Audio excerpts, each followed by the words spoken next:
성부와 성령, 성령의 이름으로 우리가 강의가 가장 힘들고 어려운 부분이 뭐냐면 잘 알고 있는 부분을 이야기할 때 정말 힘들다는 거예요. 그래서 또 한 소리 또 하고만 그래 그 얘기 내가 다 들었어 이렇게 이제 얘기할 수밖에 없는 그런 우리와 친숙한 부분들에 대해서 이 시간에 제가 이제 강의를 하게 되었기 때문에 사실은 두려움이 없습니다. 그래서 이제 신령한 언어에 대한 부분들 이 부분에 대해서는 우리가 성령 세신 안에서 가장 델리케이트한 문제일과 동시에 가장 소중한 부분이기 때문에 우리들에게 있어서는 여기에 대해서 정확하게 알고 또 정확하게 활용할 수 있게 된다면 더없이 중요하고 그리고 더없이 하나님께서 원하시는 내가 아니라 하나님께서 원하시는 방법으로 살아가는 것을 알 수 있게 된다는 사실이죠. 그러기에 사실 하나님께서는 우리에게 원하시는 것이 조금 후에 강의에도 다시 얘기하겠지만 성경 로마서 8장 26절부터 27절까지의 말씀을 잠시 한번 들어보겠습니다.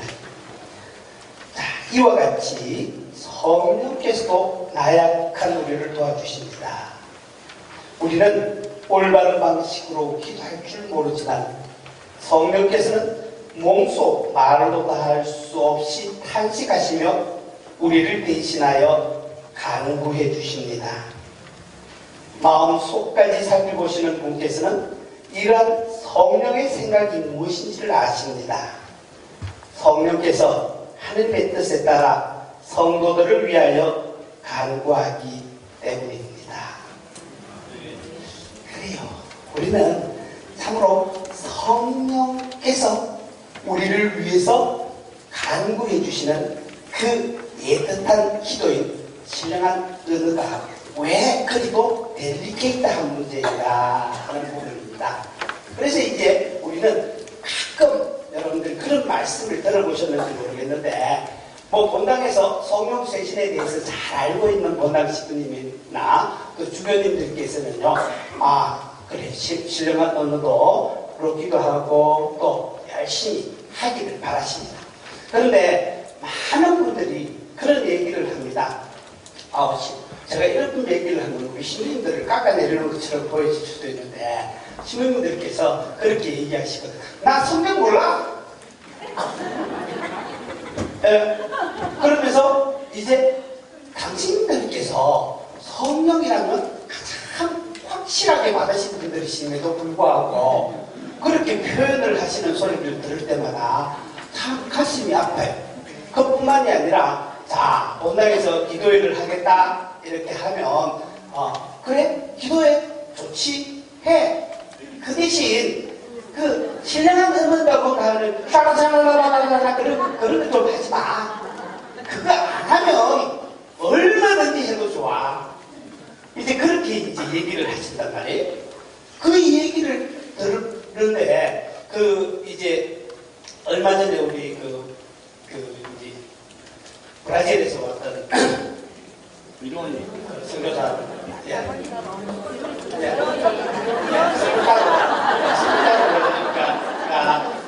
지금 이제 그 얘기를 했어요. 거기에 대주교님께서도 이제 성령 대회를 하는데 내가 미사하고 또 그 다음에 이렇게 함께 하기는 하겠는데 너희들이 신령한 기도만 하지 마. 그러면 내가 얼마든지 같이 해줄게. 그렇게 이제 하고서 대주교님께서 이제 하는 가운데서 그 습을 따로 하는 얘기가 뭐냐면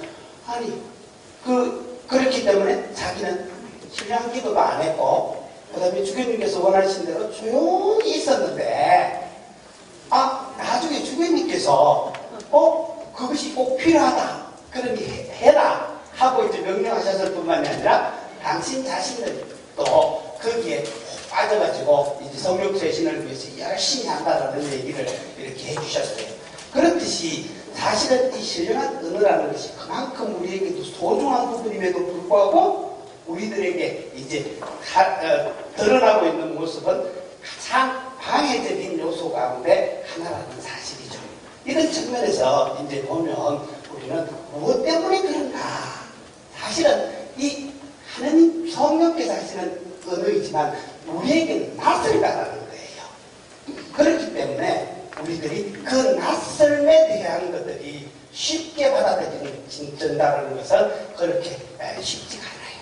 그래서 이제 우리에게는 낯설기 때문에 왜 우리는 어떤 음식 같은 것도 처음부터 아주 특별한 음식을 좋아하는 사람들도 있지만 대부분 어때요? 처음 먹을 때 되면 그것의 맛을 보기 위해서 우리가 어떻게 해요? 조금 한번 찍어서 맛을 봅니다. 그런데 그 맛을 보고 그것이 조금만 달아도 아이 이건 너무 달아. 아니면 밍밍하다. 아이고 이건 맛도 없구만. 이렇게 될 수밖에 없어요. 그런데 우리는 어때요? 자꾸만 먹고 나면은요. 그래서 한참 입에 있고 나면 그것이 그렇게 맛있을 수가 없잖아요.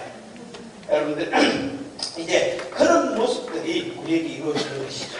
그래서 사실은 이 신령한 언어로 하는 그 기도의 은사에 대한 것은 물론 이제 우리는 성령 안에서의 세생활과 모든 은사 활동에 있어서 가장 기초적인 은사라는 사실은 우리가 잘 알아요.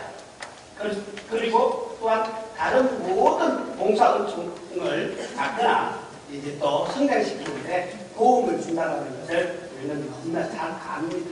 그렇기 때문에 이 이제 신령한 언어라는 말의 근본적인 의미부터 한번 살펴보는 것이 필요하다는 얘기죠. 자, 여러분들 교재 이제 47쪽에 이렇게 보면 나와 있습니다. 신령한 언어라는 용어는 바로 글로사라는 히라보의 번역입니다. 그래서 이제 우리는 이 의미가 우리는 말하는 기관으로서의 혀를 의미하기도 합니다. 그래서 영어에서는 이 신령한 언어를 뭐라고 그러냐면 tongue이라고 그래요. tongue이라고 이렇게 표현해요. 그 다음에 이제 그리고 영어에서 말하듯이 우리는 모국어, mother tongue이라고 그러거든요. 그래서 언어적인 개념으로도 이 tongue이라는 말을 써요. 그렇듯이 글로사라는 말 자체도 이제 언어적인 의미를 지니고 있습니다. 그런데 이 두 가지를 다 합치면 어떻게 돼요? 성령의 도움을 통해서 이제 하는 신령한 언어라는 내용으로서 우리가 쓰여지고 있죠. 그래서 이제 우리는 이 말을 신령한 언어라고 합니다. 우리는 이 말을 얼마 전까지만 해도 이상한 언어라고 그랬습니다. 그러니까 이상한 언어라는 말을 들으면 더 이상하게 느껴집니다. 네. 그래서 이번에 이제 새 성경에는 그나마 이제 신령한 언어라고 바뀜으로써 우리는 그 말이 좀 듣기가 쉬워진 그런 모습을 지니기 합니다. 그러나 이 말의 정확한 의미는 성령의 도움으로서 하게 되는 언어다라고 말할 수 있겠죠. 그런데 이 언어는 사실 아주 초대교회에서는 보편적인 언어였다는 사실이에요. 그래서 이제 우리는 그 성령 강림의 모습, 그것이 이제 나타나고 있는 사도행전에서 살펴보면 그것을 더욱 분명하게 알 수 있습니다. 이제 우리는 사도행전에서 성령 강림에 대한 부분이 크게 이제 4장에서 이렇게 잘 나와 있죠. 2장에서 예루살렘의 성령 강림에 대한 이야기가 나오고 있고, 그다음에 8장에서는 다말키아인들에게 내린 성령, 10장에서는 고르넬리우스의 집에 성령이 내리신, 그리고 19장에는 에베소에서 성령이 내리신 사건 가운데서 8장 사마리아인들에게 내린 성령 부분에서만 신령한 은혜에 대한 얘기는 없어요. 그리고 나머지 모든 부분에 대해서는 이 신령한 은혜에 대한 부분을 아주 보편적으로 작용하고 있을 뿐만이 아니라 누구라도 할 수 있는 언어로 사용되었기 때문에 이제 그 외에 다른 성경에서도 보면 아주 보편적으로 드러나고 있죠. 그래서 이제 성령 강림 때도 우리는 어떤 모습으로 우리에게 하는가 하면 성령이 내리실 때도 불꽃 모양의 혀가 각 사람 위에 내리자 사람들은 말을 하기 시작했고 그 말을 들은 사람들은 모두 자기 언어로 알아들었다. 이렇게 우리에게 얘기해 줍니다. 그 말은 이제 모두가 해석의 은사를 받아가지고 신령한 은사를 하는데 그것을 다 알아들었다 라고 표현할 수도 있겠지만 그것보다는 하느님께서 우리가 언어가 완전히 하나로 만들어주시는 계기를 주심으로써 성령 안에서의 일체의 모습이 그 안에서 이루어지고 있다는 사실이죠. 바로 바벨탑 사건이 언어로 인해서 분열이 일어났다면 바로 성령 강림에서는 이 신령한 언어를 통해서 온전한 일치가 이루어지는 그 모습을 보여주셨을 뿐만이 아니라 이제 우리는 이방인들에게도 이 신령한 은혜의 은사가 잘 내려졌다는 것은 바로 고넬료 집에서 베드로가 이제 설교를 할 때 성령이 내리시게 되는데 그 성령의 선물이 쏟아지는 모습에 깜짝 놀랐는데 다른 민족 사람들, 즉 유다인들이 아닌 민족 사람들이 신령한 언어로 이야기하는 것을 들으면서 그들은 하나님을 찬송하는 소리를 들으며 깜짝 놀랐어요. 아니 우리 선택된 민족인 이스라엘 백성들에게만 주어져야 할 것이 왜 이방인들에게까지 주어지는가. 그러므로서 이제 하나님의 구원 사업이 보편적으로 드러나는 모습으로 드러나게 되는 것을 우리에게 그대로 보여주고 있죠. 그렇기 때문에 베드로가 그 모습을 보고서 얘기합니다. 성령을 받은 이 사람들 우리가 하는 신령한 언어도 하고 이렇게 하는데 우리가 세례를 주지 않아야 될 까닭이 있겠느냐. 그러므로서 이제 구원의 보편하게 드러납니다. 그래서 이 신령한 언어의 등장을 통해서 구원의 보편화도 드러나고 있다는 사실이죠. 그뿐만이 아니라 이제 우리는 신령한 은혜의 필요성에 대한 부분들, 이 부분들을 우리에게 생각을 해요. 자, 바울 사도가 고린도전서 14장 5절에서 나는 여러분이 모두 신령한 언어로 말하기를 바랍니다 하고 말씀하시는 이 부분. 그래서 왜 모두가 신령한 언어로 말하기를 바라는가? 그 이유가 어디에 있는가 하는 겁니다. 이것은 바로 우리 모두에게 이 신령한 언어는 필요한 것이라는 것을 전제하고 있어요. 그것뿐만이 아니라 하나님께서 우리에게 모두 주고 싶어 하시는 것 중에 하나라는 것도 분명하게 드러내고 있거든요. 그래서 실질적으로 우리는 하나님께서는요, 우리에게 필요하고 유익한 것들은 주고 싶어서 환장하신 분이시거든요. 저는 그것을 정말 많이 느껴요.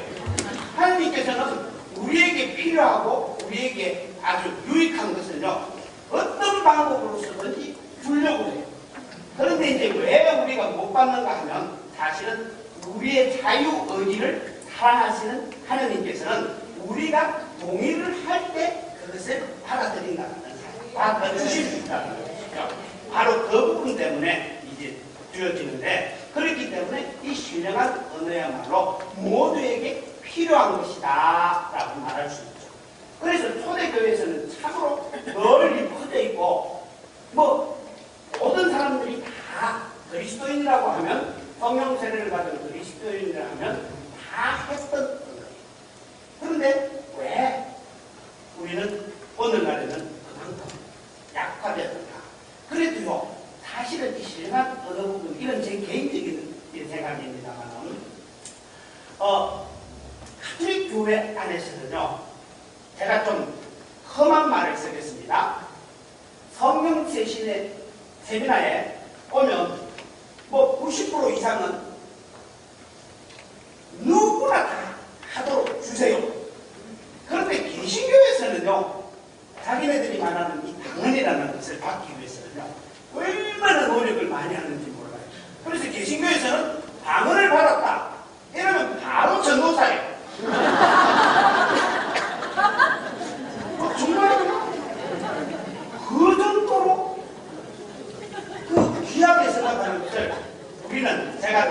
그러면 개나 소나 다 합니다. 그러니 이거 얼마나 우리가 큰 축복을 받고 있는가. 그것은 사실은 성사가 있기 때문에 가능한 부분이겠죠.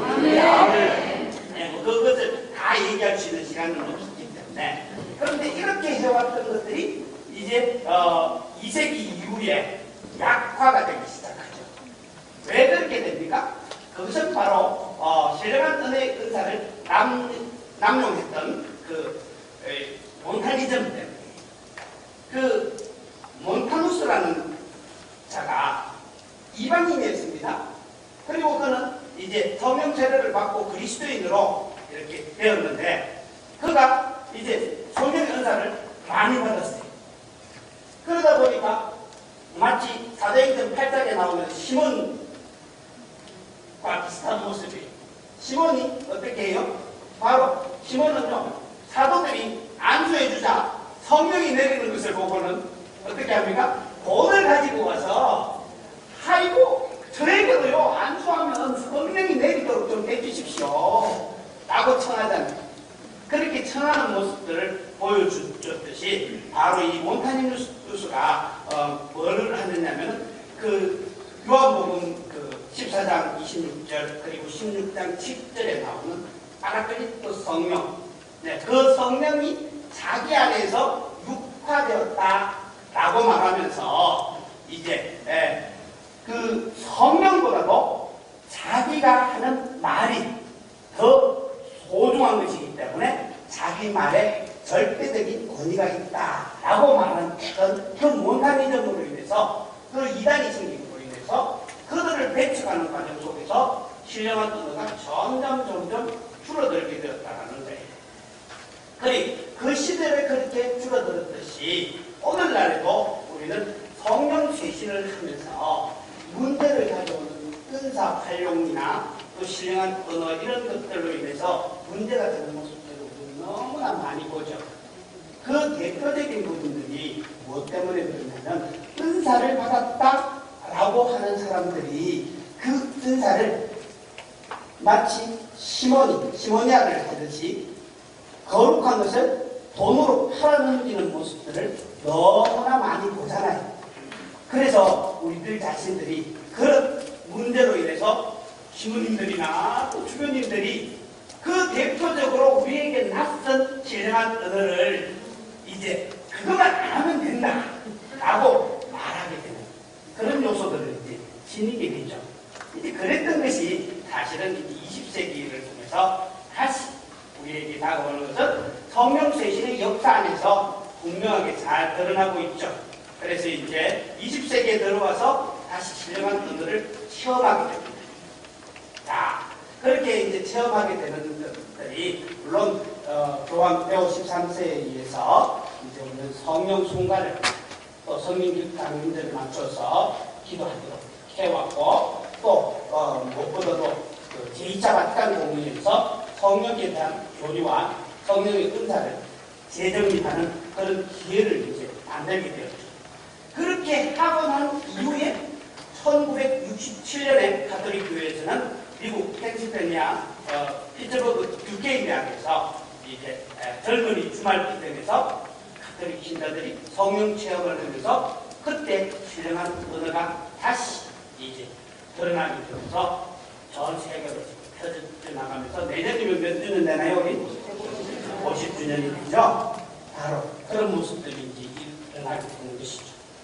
자, 그래서 가톨릭의 성령 쇄신은 이 영적 투쟁의 무기로서 또 교회가 청원했고 그런 것들을 응답하는 하느님께서 교회에 선물하신 것들이 이제 드러나면서 가톨릭 교회 안에서는 이런 성령 쇄신 운동이 희망이요 또 하느님의 선물로서 그리고 당신께 기도드리고 또 기쁨과 풍요로움을 발견할 수 있는 그런 길을 만들어 주신 계기가 되었다는 것입니다. 자, 이런 측면에서 다시 보면 그러면 신령한 언어 이것은 이제 특성에 대해서 먼저 좀 얘기를 할까 합니다. 신령한 언어에 대한 언어적인 요소와 소리적인 요소에 대해서 2편에서 조금 더 하도록 하고요. 자, 이렇게 해서 신령한 언어의 특성에 대해서 이 신령한 언어로 하는 기도는 이성의 능력을 사용하지 않는다라는 거예요. 아니 그러면 뭐 비이성적인 요소의 기도인데 무슨 말을 하느냐?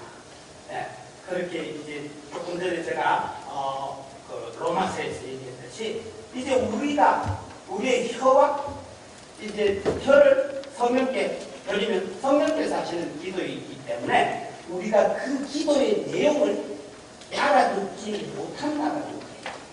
그래서 이제 우리는 이런 말을 비개념화라는 얘기를 합니다. 그래서 이제 비개념적인 요소를 지니고 있기는 합니다만, 그러나 이제 우리가 이성적으로 그것을 알지 못한다 할지라도 영적으로 충만함을 주시게 된다는 거예요. 그래서 이제 여러분들 고린도전서 14장 14절의 말씀을 성도 바울 사도가 이렇게 얘기하잖아요. 내가 신령한 언어로 기도하면 나의 영은 기도하지만 나의 이성은 아무런 수확이 없습니다. 그러면 어떻게 해야 하겠습니까? 나는 영어로 기도하면서 이성으로도 기도하겠습니다. 나는 영어로 찬양하면서 이성으로도 찬양하겠습니다. 그래, 우리는 이 말 때문에 사실은 많은 그 방해 요소를 지니고 있기는 해요. 왜냐하면 너가 영어로 하는 게 아니라 바울 사도가 이성으로 하겠다고 했는데 무슨 소리를 하느냐.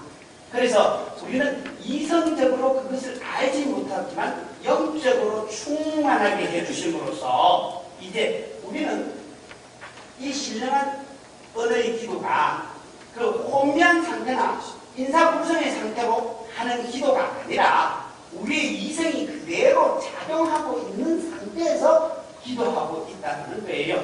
그래서 우리는 이 기도가 성령께서 우리의 영과 함께 하는 일을 찬양하는 기도다, 이렇게 얘기를 하게 되는 것이죠. 자, 그래서 이제 이런 부분들 때문에 들어가는데 우리는 여기에서 잠시 생각해 볼 것이 뭐냐. 바로 신령한 언어는 언어인가 소리인가 하는 부분을 한번 생각해 볼 필요가 있죠. 자, 여러분들, 신령한 언어는 우리는 언어라고 분명히 배웠습니다. 그죠? 그런데 어때요? 우리는 신령한 언어를 처음 할 때 유창하게 할 수 있는 사람들도 가끔은 있습니다만 대부분 다 이런 식으로 이제 잘 하게 됩니다. 그죠? 그러니까 아무리 들어봐도 그것은 언어적인 요소를 가지고 있는 것이 아니라 바로 소리로서의 요소밖에 안 지니고 있는 것은 아닌가, 이런 생각을 하게 된다. 그런데 그런 부분에 대해서 이제 얘기할 수 있는 것은 바로 무엇인가 하면, 자, 여러분들, 엄마가요 말을 못하는 아이가 네 하고 울 때 그 우는 소리만 들어도 얘가 배가 고파서 우는지 아니면 똥을 싸서 우는지 아파서 우는지를 알아요. 그죠? 그렇습니다. 하느님께 드리는 기도이기 때문에 우리가 랄랄랄랄만 해도 하느님께서는 그 모든 것을 알아들으시는데, 이제 그러나 이 모든 것이 이제 우리는 훈련을 통해서 신령한 언어를 발전시키게 되면 언어로서의 기능을 완전히 하고 있다는 사실이에요. 그래서 이제 우리는 어떤 때는 보면요, 기도를 이제 열심히 하는 사람일수록 언어가 계속 바뀌어간다는 걸 여러분들이 체험해 보셨죠? 네. 그리고 어떤 경우에는 어떤 분들이 계속 똑같은 기도만 이렇게 하기 때문에 사람들은 신령한 언어는 한번 고착되면 안 변하는가? 이렇게 생각을 하는데 그렇지 않습니다. 네. 하느님께서 주시는 그 신령한 언어는요, 계속 훈련을 통해서 이렇게 들려주실 때 언어가 완전히 다른 언어들을 이렇게 요소를 보여주고 있어요. 그래서 이제 우리는 흉내만 내면요 절대 언어적인 기능을 가지지 못합니다. 그러나 흉내가 아니라 하느님께서께 온전히 맡기고 하느님께서 하시는 그에 온전히 나를 맡기면 언어적인 요소를 완전하게 지니고 있죠. 그래서 이제 이 신령한 언어가 각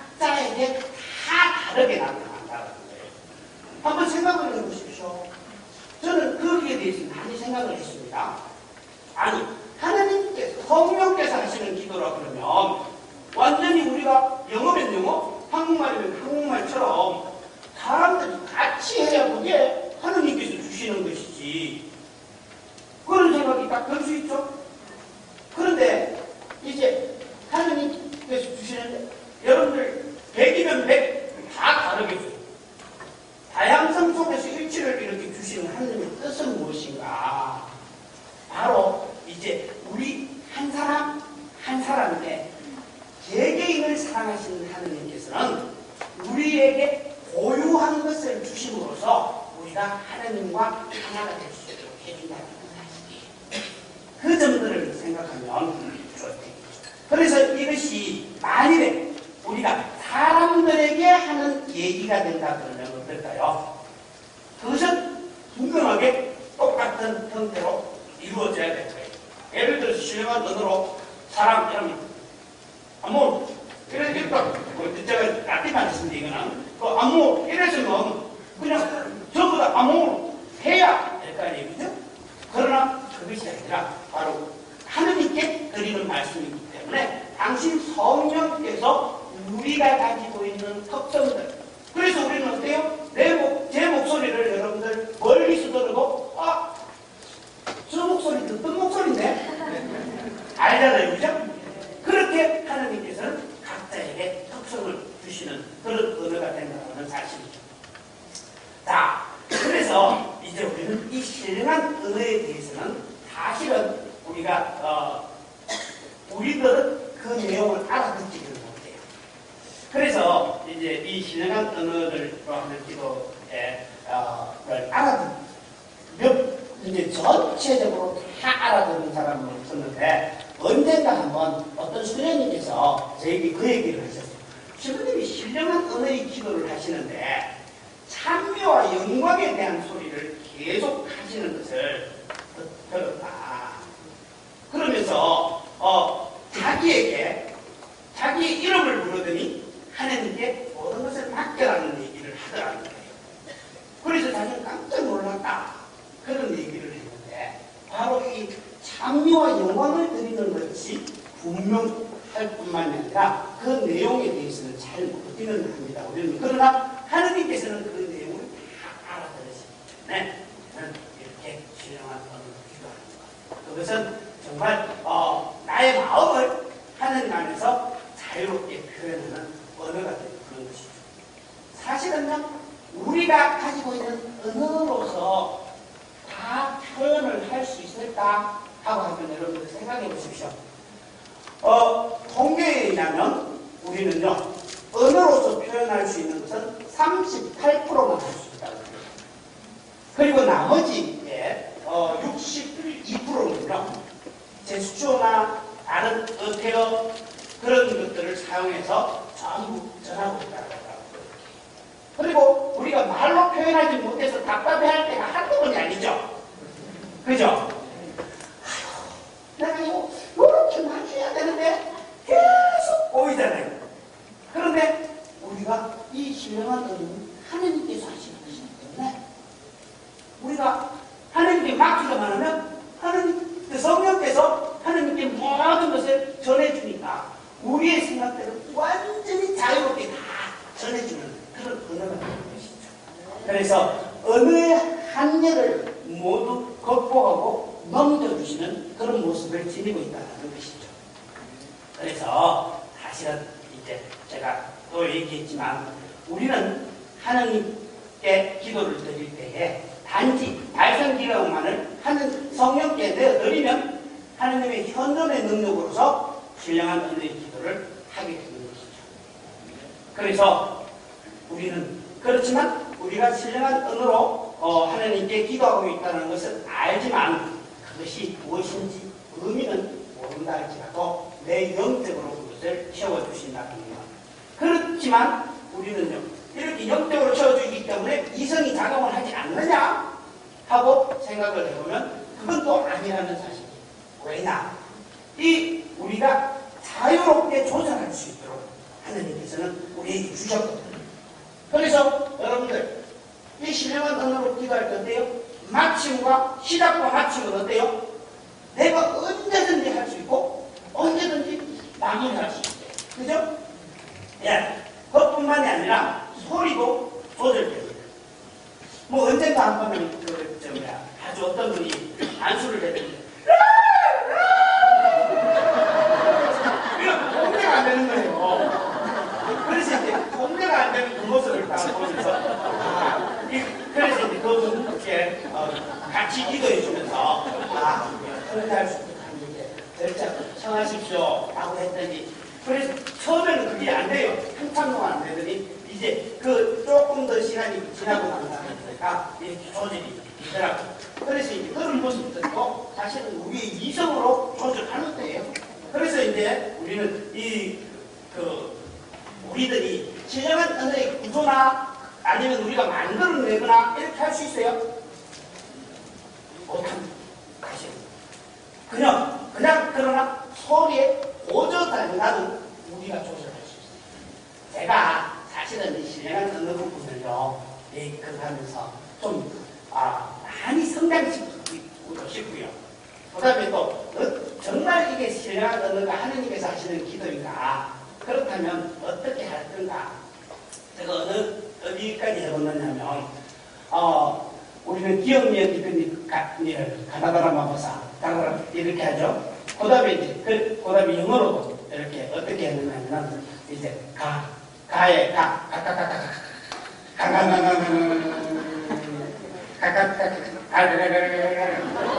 이렇게 이제 제가 그걸 다 해봤어요. 언어를 다, 그 숫자를. 사실은 그렇게 하지 말라고 그랬는데, 제가 도저히 이것은 정말 성령께서 하시는 건지 아닌지 좀 확인이 필요해서, 그렇게 해서 제가 이제 중간에 이것을 한번 고쳐볼게라고, 제가 제 뜻대로 한번 해볼게라고 하면 딱 멈추는 거예요. 안 되는 거예요. 그런데 당신께 맡기고 그냥 편안하게 있으면 저절로 야, 그래요. 이것이 그렇기 때문에 우리는요, 내가 절대 만들어낼 수 없는 언어예요. 그러나 하나님께서 우리에게 주시는 그런 언어죠. 그래서 이제 이런 부분들이 사실은 무엇 때문에 그렇게 그거 할 수 있는가? 사실은 이제 우리에게 조절을 할 수 있도록 한다는 것은 인간의 자유의지를 침해하지 않으시는 하느님의 놀라운 사랑이에요. 왜냐하면 당신이 조금 전에 제가 그랬죠? 기도하는데, 그 신령한 언어로 기도하는데 막 정신없이 소리를 외치고 가만히 있는데 어느 순간에 차에서 사람들하고 조용히 있어야 될 자리에서 이런다 그러면 어떻게 될까요? 사람들이 저 인간이 미쳤어. 저게 이래 됐지. 이렇게 되지. 실질적으로 우리에게 정상적인 사람은 안 보일 거예요. 그죠? 그러나 우리의 자유의지를 존경하시기 때문에 바로 우리가 조절할 수 있게 해주신다는 거예요. 이런 모습입니다. 그래서 사실은 이것들이 이제 우리는 기도 때, 성령 세대 기도 때 가장 많이 받게 되는 언어라는 것인데, 그런데 우리는요, 사람들은 가끔 그런 생각을 하거든요. 병적인 심리 상태나 아니면 뭐 또 전부 다 이제 안수식을 할 때요, 불을 다 끄고 하잖아요. 그러니까 사람들이 아이고 이거 뭐 사람들을 이상하게 만들어 놓고 하게 하는 것은 아닌가. 그런데 신령한 언어는요, 우리 정상적인 맑은 정신 상태가 아니면 절대 기도할 수 없습니다. 네. 그래서 그런 부분들을 우리는 생각하게 되고, 그래서 신령한 언어로 기도하는 사람은 일반 사회 표준 사람들보다 훨씬 좋은 정신 건강을 지니고 있다고 그래요. 예. 자, 그래서 이제 우리는 하는데, 자, 53페이지 보면 이제 기도 은사로서의 성령 언어 이제 나와 있어요. 자, 조금 전에 제가 로마서 읽었죠, 그죠? 그 부분이 이제 그대로 나옵니다. 그래서 이제 우리가 사실은요, 하나님께서는 우리가 청하고 싶은 것에 대해서는요, 당신이 먼저 알고 계세요. 그런데 이제 당신께서는 주고 싶어도 우리에게 줄 수 없는 것은 처음부터 얘기했듯이 우리의 자유의지로 바로 우리가 거기에 동의할 때만 줄 수 있게 되거든요. 그래서 이제 우리는요, 하나님께서 원하시는 바를 확실히 알려고 하면 자유의 성령과 함께 기도해야 한다라고 가톨릭 교회 교리서 2736항에 나와 있다고 제가 적어놨습니다. 이렇게 이제 합니다. 자, 그런데 이 신령한 언어가 이렇게 우리는 신령한 언어로 하나님께 기도하는 요소만 지니고 있는 것이 아니고, 이제 물론 신령한 기도와 신령한 예언이 있다는 여러분들이 더 잘 알아요, 그죠? 그래서 이제 이 신령 기도는 기도의 은사로서 사용되는 신령한 언어예요. 그런가 하면 신령 예언은 꼭 해석이 따라야 합니다. 그리고 이것은 공동체에 유익을 주는 봉사의 은혜로 사용되고 있다는 사실이에요. 자, 그렇기 때문에 우리는 신령한 언어로 하는 기도와 바로 신령한 언어로 하는 예언은 다른 모습을 지니고 있습니다. 그래서 우리는 같이 사용하지는 않는다는 거예요. 그러나 그 표현하는 방법들이나 이것은 성령께서 하시는 것이기 때문에 이제 같은 요소를 지니고 있지만 그러나 다르게 하고 있고, 그래서 이제 영어로도 그렇게 조금 구별을 해. 그냥 신령 기도하고는 텅이라는 말로 하지만 이제 신령 예언 부분은 또 다른 부분을 뜻합니다. 자, 그 다음에 이 신령한 언어의 기도가 하는 주된 역할이 뭔가? 자, 성령 세례는 은총과 은혜가 넘쳐나는 놀라운 은혜잖아요. 그래서 이제 우리는 성령께서 우리를 대신해서 해주는 기도라고 분명히 앞에서도 얘기를 했어요. 그래서 그 내용은 조금 전에 얘기했듯이 참여와 감사와 청원의 기도에 옳습니다.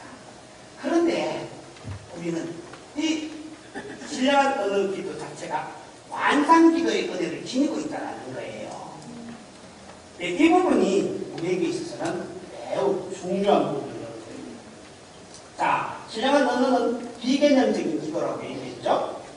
그런데 그 의미들은 우리의 마음속에 담겨져 있습니다. 그래서 우리는 기도를 할 때 비개념적인 기도를 소리로 이제 드러내기 때문에 관상기도 소리 내는데 무슨 관상기도가? 자, 우리는 로사리오 기도가 연병기도와 관상기도 두 개를 동시에 합니다. 왜 그런가 하면 우리는 성모성을 하면서 예수님의 일생을 묵상하죠. 그러면서 예수님과 직접 우리는 대면하게 됩니다. 그렇게 되듯이 신령한 언어도 마찬가지로 예수님의 생애의 신비에 대해서 우리는 묵상하면서 참여와 영광을 드리는 기도가 된다는 거예요. 그 점이다. 제가 이제 신령한 주로 이제 아침에 이제 성전에서 성전을 할 때 보통 한 시간씩 이렇게 이제 할 때 처음에 신령한 언어로 하는 기도를 하기 전에는요, 한 시간 동안 앉아 있으면서 때로는 꾹꾹꾹 잘 졸고, 뭐 그래도 신부니까 좀 그래도 또 성전들도 열심히 하고 이래야 되니까 뭐 그러다 보면 어떤 데는 깜빡 잠이 들어가고 자다가 한 시간 반 지나가기도 하고 그랬어요. 그런데 신령한 언어로 하는 기도를 하면서부터 사실은 잠이 안 오고 바로 예수님과 함께함을 이렇게 느끼게 되는 그런 모습들을 이렇게 많이 합니다. 그런데 이제 그렇기 때문에 우리가 로버트 페르시 신부의 완성과 식별이라는 책에 보면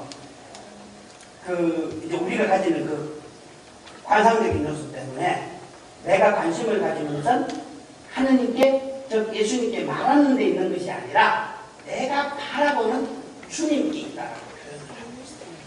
바로 내가 주님과 함께 있으면서 내가 주님을 바라보고 당신이 나와 함께 현존해 계시다는 사실을 강하게 느낄 수 있기 때문에 이 기도를 통해서 그런 부분들이 들어가는데, 예. 그런데 이제 이 기도 중에서 우리가 주된 기도 가운데서 이 신령한 언어의 기도는 모두에게 다 열려있다고 했죠. 그래서 가장 중요한 기도 중에 하나이기도 하지만, 제가 뭐 그렇게 생각을 한번 해봅시다. 신령한 언어로 하는 예언도 신령한 언어로 하는데 왜 똑같이 다 모두에게 다 개방되지 않겠는가? 요걸 한번 생각을 해보셨죠? 왜 그럴까요? 네. 당연합니다. 신령한 언어의 기도는요, 우리가 비교하거나 또한 우리는 하나님께 그냥 기도를 드리면 됩니다.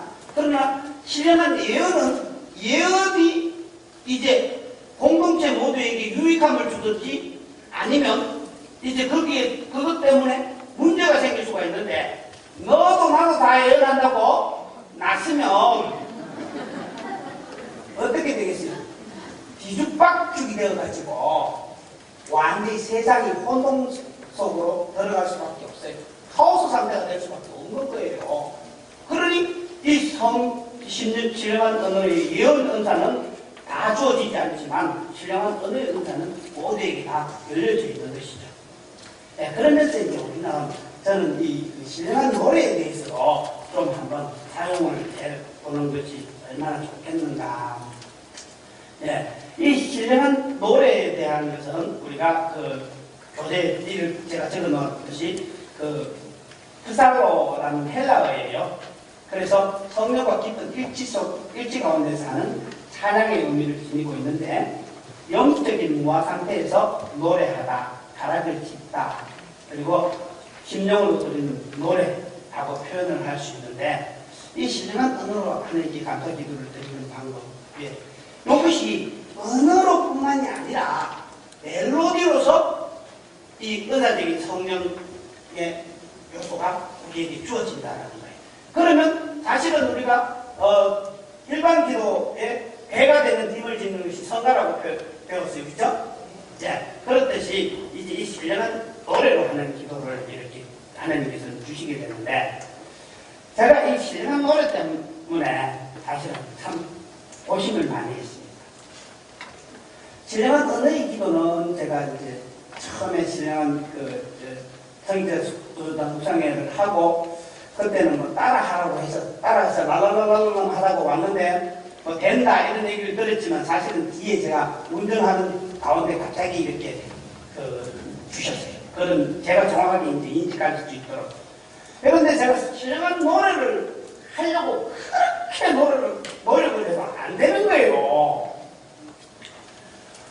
우리 뭐 점심을 좀 노래를 잘하면 제가 그런 걸 좀 하겠는데, 제가 또 노래라고 하면 진짜 못하거든요. 한때는 저도 그래도 초등학교 때는 독창도 하고 이랬는데, 제가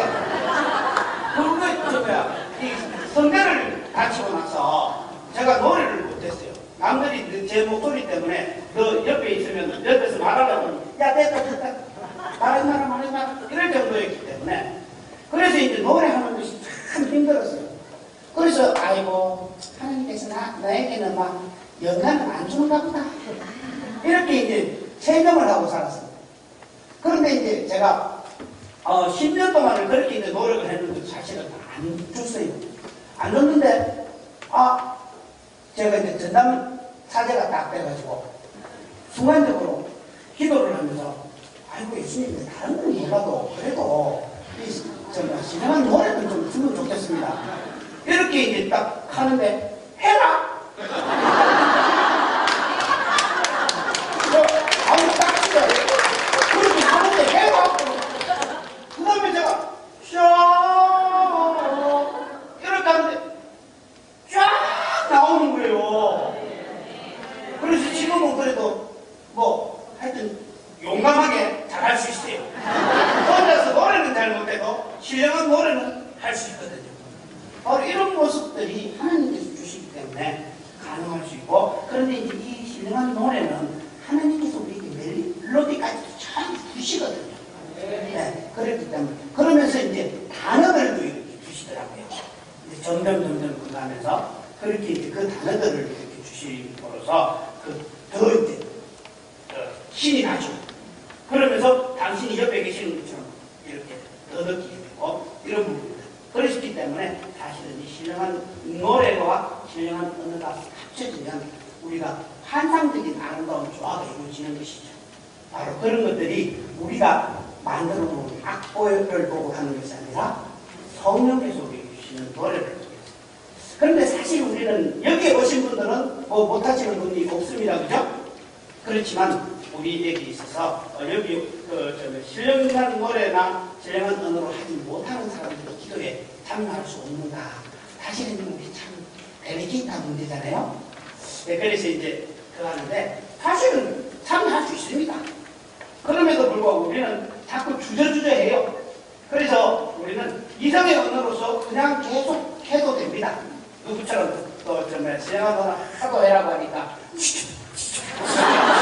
그렇게 했다고 하듯이 또 그렇게 시키고 안 해도 또 할렐루야 할렐루야 라라라라라라 하고 우리는 할 때 우리에게 주시는 기도의 힘이기 때문에 네, 그렇게 이제 해놔. 그래서 사실은 우리는 이렇게 주어지는 요소들을 생각해 보면 신령한 언어의 그 이제 특성에 대해서 생각해 보고 그다음 신령한 언어의 유익성에 대해서 우리 기도 생활에 주는 요소가 있습니다. 사실 이제 그 내용들은 여러분들 다 읽어보면 다 알 수 있는 부분이에요. 그래서 오래 기도할 수 있고 또 신령한 성령의 도움을 받아서 하는 기도이고 가정 기도를 도와주고 또 참여와 적절한 표현법을 제공해주고 항상 기도할 수 있도록. 그러니 우리는 신령한 언어로 기도할 수 있으면요 언제 어디서든지 기도할 수 있어요. 저는 운전을 할 때도 그 다음에 제가 이렇게 혼자 있는 시간이 되면 묵주기를 할 때도 때로는 중간중간에 또 신령한 언어로 기도합니다. 네. 그렇게 하면서 우리가 걸어가면서 할 수 있고 언제든지 할 수 있는 요소를 지니고 있죠.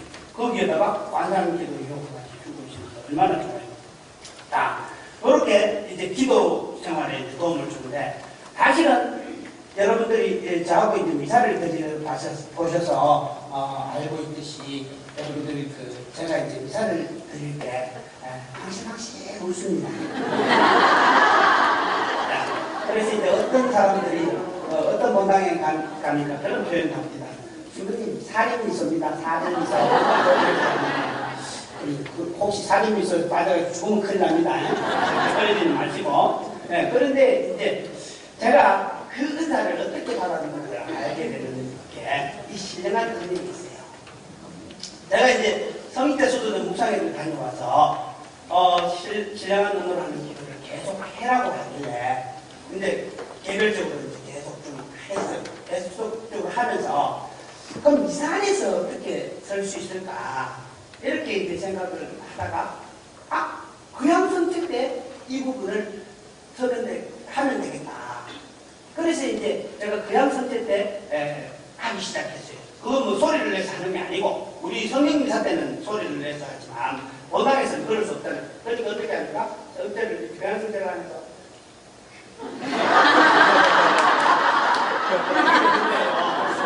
그런데 제가 그걸 몰랐어요. 모르고 있는데 어떤 이제 우리 본당 신자분이 신부님 이사를 드리면서 그냥 성체를 할 때 되면 방치방치 하는데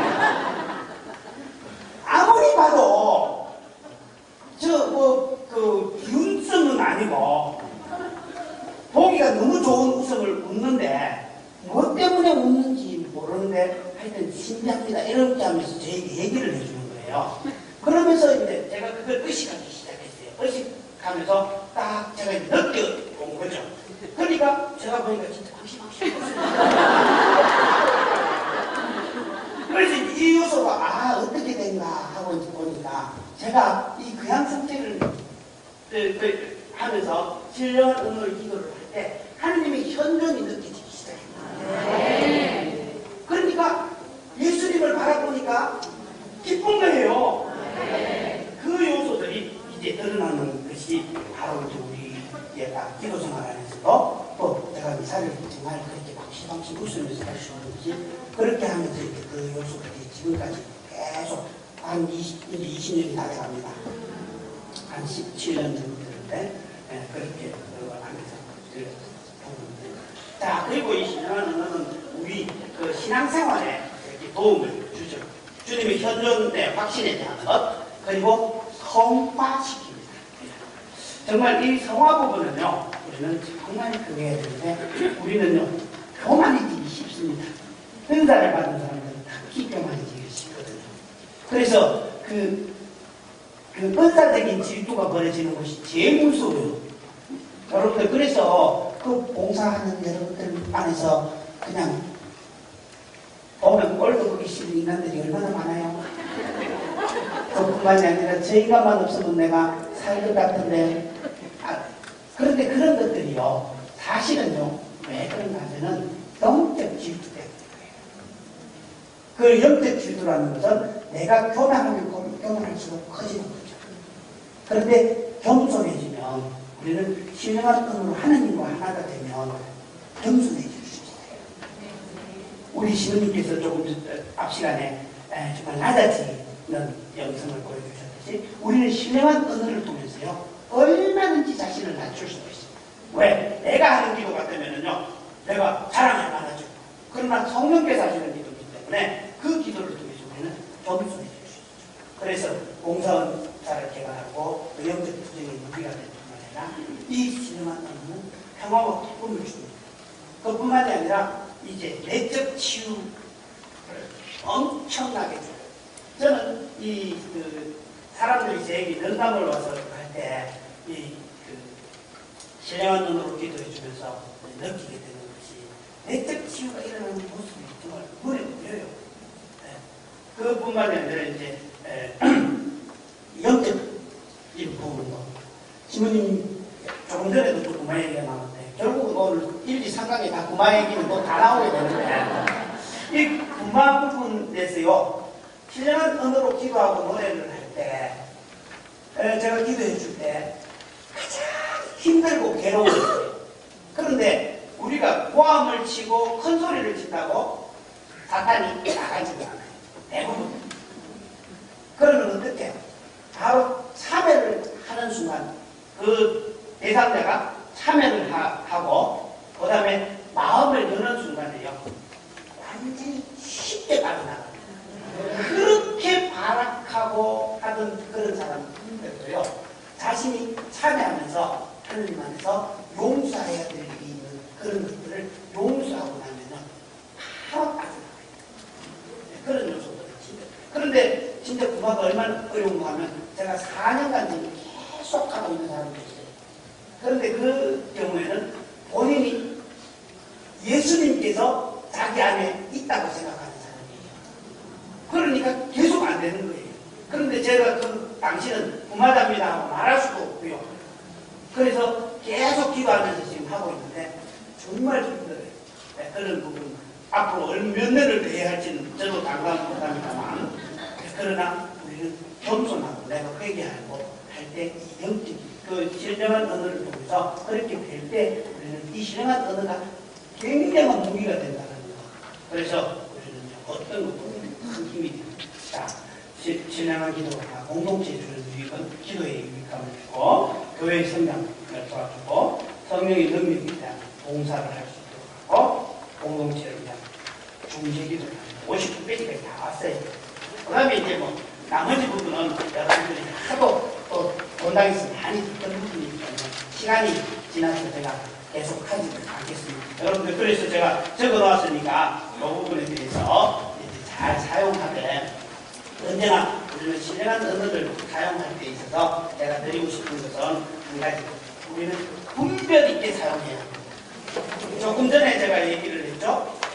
사람들, 아무것도 모르는 사람들에게 내가 기도해 준다고 하면서 머리에 손 따고 아니면 어깨에 손 따고 이러면 뭐가 되겠습니까? 정말 바보스러워요. 그들에게 필요하다면 내가 마음속으로 기도해야 하고, 정말 필요할 때는 큰 소리로 해줘야 하고, 그렇게 하고, 그 다음에 꼭 필요한 곳에서 적재적소에 사용할 수 있는 것이 필요합니다. 그리고 제가 부탁드리고 싶은 것은 신령한 은혜의 기도는요, 훈련하면 정말 새로워져요. 네. 제가 가나다라 마가사부터 시작해서 했다고 했죠. 그거 다 하는데도 시간이 엄청나게 걸립니다. 하루에 1시간씩 해도요, 단어 몇 단어 못 갑니다. 그런데 이제 그렇게 했을 때, 사실은 그렇게 그거 했다고 준 것은 아니지만, 제가 이제 그것도 의심 가운데서도 그거 했지만, 제가 그런 것을 하면서 느낀 게 뭐냐면, 이것이야말로 하나님께서 주시는 기도의 은사라는 것을 더욱 즐거움을 해요. 그래서 여러분들이 매일 정말 15분 이상요 줄기차게 기도할 때 우리에게는 큰 힘을 주게 됩니다. 사용할 수 있으면 되고, 신령한 은혜의 기도에서 너무 강조하지 마십시오. 부탁합니다. 네, 꼭 못하는 사람을 무시하지도 말고요. 네, 못해도 괜찮습니다. 그러나 정말 우리 신부님께서 말씀하셨듯이 사랑으로라도 함께하면 그걸 다 동화되어서 모든 것을 새롭게 한다는 것을 생각하면서 제가 여러분들에게 하나님께서 해주시는 기도이지만 우리는 적극적으로 협력해야 하고, 또 우리들이 구체적인 것 안에 내 마음까지도 하나님께 모든 전부 다를 드리면 하나님께서는 그것을 통해서 우리를 성화시키고 새롭게 만드는 기도하는 신령한 은혜의 기도입니다. 다시 한번 생각하면서 정말 하나님께서는 내 내적인 기도 때 우리의 몸과 마음을 다 할 수 있도록 그렇게 해서 당신과 하나 되기를 원하십니다. 그 모습으로 하나님을 참여하는 우리 살아가는 삶이 되었으면 좋겠습니다.